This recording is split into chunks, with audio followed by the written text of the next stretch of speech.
그는 인간의 내면 속 죄와 구원, 신과 악, 사랑과 고통을 치열하게 탐구한 작가였다. 그의 마지막 대작이자 사상의 총결산이라 불리는 작품, 바로 카라마조프가의 형제들이다. 이 작품은 인간이 신을 믿고자 하는 영혼과 세속적 욕망에 사로잡힌 본능의 충돌을 그린 거대한 인간 드라마다. 이 이야기는 러시아의 한 지방 도시, 부패하고 탐욕스러운 부자 표도르 파블로비치 카라마조프로부터 시작된다.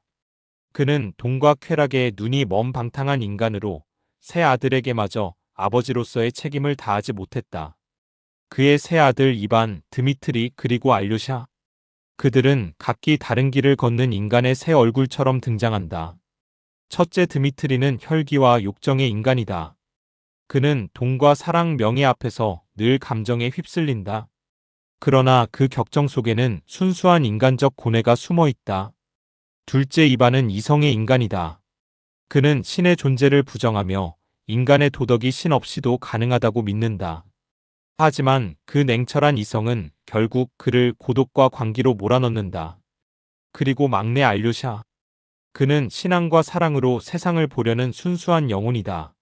수도원에서 수사로 살며 인간의 선함을 믿는 그는 도스토옙스키가 꿈꾸는 구원받은 인간의 상징이다. 세 형제는 각기 다른 길을 걸으며 인간 내면의 갈등을 상징한다. 그리고 그 중심에는 아버지 표도르의 추악한 욕망이 있다. 그는 아름다운 여인 그루셴카를 탐한다. 하지만 그 여인을 사랑한 사람은 아들 드미트리였다. 아버지와 아들이 한 여자를 두고 벌이는 이 욕망의 대립은 결국 비극의 서막이 된다. 드미트리는 아버지를 증오한다. 표도르는 아들을 조롱하며 돈으로 그를 흔든다. 그리고 어느 날 표도르는 살해된다. 모든 증거는 드미트리를 가리킨다. 그는 그루셴카를 사랑했고 아버지를 미워했으며 금고를 털려 했던 과거도 있었다. 세상은 그를 살인범으로 몰아붙인다. 그러나 진실은 그렇게 단순하지 않았다. 그림자 속에는 숨겨진 존재, 사생아 하인 스메르자코프가 있었다. 그는 표도르의 또 다른 아들이자 가장 어두운 욕망의 화신이었다. 주인의 비열함을 닮은 그는 세상을 조롱하며 살았고 마침내 아버지를 살해한다. 이반은 스메르자코프로부터 살인의 고백을 듣는다. 그러나 그는 그것을 밝히지 못한다. 왜냐하면 그 살인의 사상적 근원이 자기 자신이기 때문이다. 이반은 신을 부정했고 인간이 신 없이도 정의로울 수 있다고 말했다. 스메르자코프는 그 말에 따라 행동했다. 신이 없다면 모든 것이 허용된다. 이반의 말이었다. 그 말은 살인의 허가장이 되었다. 이반은 자신의 사상이 한 인간을 살인자로 만들었다는 죄의식에 무너지고 광기에 빠진다. 그 사이 드미트리는 법정에 선다. 그는 결백을 주장하지만 증거는 모두 그를 향한다. 그는 돈 때문에 여자를 위해 분노에 휩쓸려 아버지를 죽였다고 세상은 단정한다. 그루셴카는 울부짖는다. 그는 그런 사람이 아니에요. 그는 사랑 때문에 미친 사람일 뿐이에요. 하지만 재판은 냉정했다. 드미트리는 유죄 판결을 받고 시베리아 유형형을 선고받는다. 이 절망 속에서도 인간의 희망은 꺼지지 않는다. 그 희망을 지키는 자, 바로 알료샤였다. 그의 스승 조시마 장로는 죽기 전 말했다. 사람을 사랑하라. 그 안에서 신을 보라. 인간을 사랑하지 못하는 자는 결코 신을 사랑할 수 없다. 알료샤는 그 말을 가슴에 새기며 세상의 죄와 고통을 끌어안는다. 그는 소년들과 함께하며 인간의 선함을 믿는다.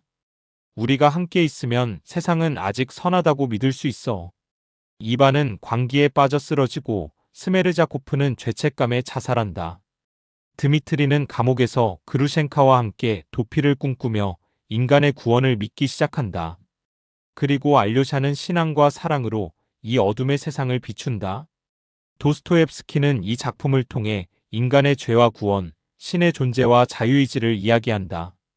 그는 인간이 죄를 지으면서도 그 안에서 신을 찾고 사랑을 배우는 존재임을 보여주었다. 카라마조프가의 형제들은 단순한 가족의 비극이 아니라 인간 전체에 대한 거대한 철학적 질문이다. 신이 없다면 모든 것이 허용되는가? 그렇다면 인간은 어떻게 선을 지킬 수 있는가? 이 질문은 지금도 우리를 괴롭힌다. 도스토옙스키는 절망 속에서도 희망을 놓지 않았다. 그는 인간의 추악함을 누구보다 깊이 보았지만 그 속에서 사랑과 구원의 가능성을 본 작가였다. 그의 마지막 주인공 알료샤는 도스토옙스키가 우리에게 남긴 대답이었다. 인간은 악 속에서도 사랑할 수 있다.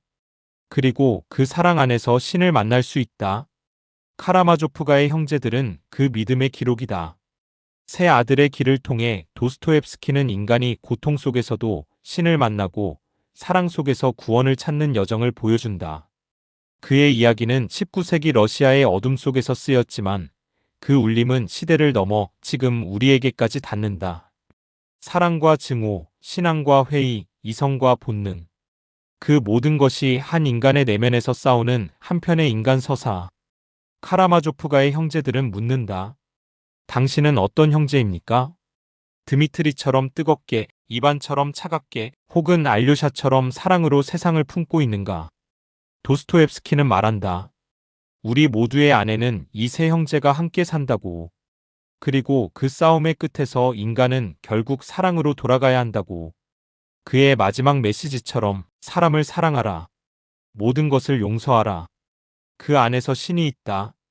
이것이 바로 카라마조프가의 형제들이 남긴 도스토옙스키의 영혼의 고백이었다. 시청해주셔서 감사합니다.